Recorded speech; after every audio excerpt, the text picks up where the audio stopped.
Near Colorado's Red Rocks Amphitheater, you can walk right up to a physical boundary where the Earth's geological record simply stops.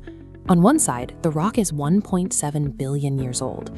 Touching it directly on the other side is rock only 300 million years old. This is the Great Unconformity. Roughly a quarter of our planet's entire history has been physically shattered and removed from this location, leaving a 1.4 billion year gap in the stone under your feet. That missing time is paired with another anomaly, the Minturn Formation. High in central Colorado, miles above the nearest ocean, these mountain outcrops are filled with the fossilized remains of seashells and ancient marine life. The modern Rocky Mountains aren't old enough to explain this. They only started rising 80 million years ago, long after those 300 million-year-old fossils were already set in stone. The mountains we see today are actually a geological sequel. They stand on the graveyard of an entirely different mountain range that vanished long before these peaks ever existed. 300 million years ago, as the continents slammed together to form Pangaea, the impact sent stress ripples 1,500 kilometers inland. This pressure violently warped the center of the North American landmass, pushing up the ancestral Rocky Mountains. But then, during a period of global glaciations called Snowball Earth, massive ice sheets covered the land.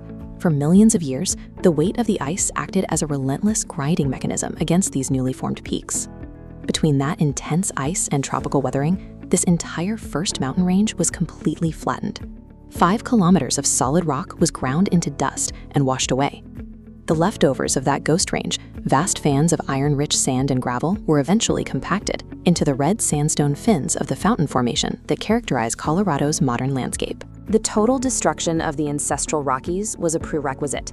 The erosion provided the massive foundation of sediment required to build the mountains we recognize today. 70 million years ago, a tectonic vise squeezed the flat Colorado crust like an accordion, buckling horizontal sediment into jagged peaks. This mechanical folding safely hoisted ancient seafloors and marine fossils thousands of feet into the sky. While this folding explains the jagged peaks, it doesn't account for the terrain just to the east. The flat plains surrounding the Rockies are sitting a full mile above sea level, far higher than the tectonic squeezing alone should allow. Just last year, scientists found the cause. A tectonic plate that had been shoved deep under the continent 10 million years ago began to melt. This percolating water physically altered the minerals in the crust, making them less dense.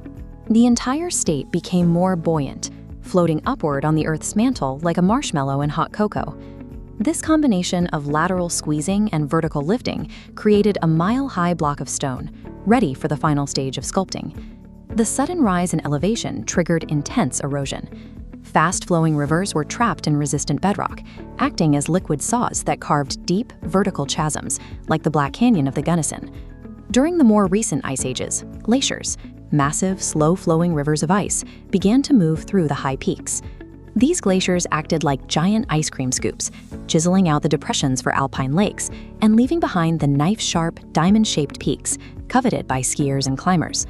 Where ancient lava flows hardened in valleys, the rock became too durable to be carved.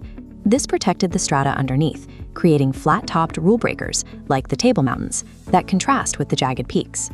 This erosional history provided the structural foundation for the modern state.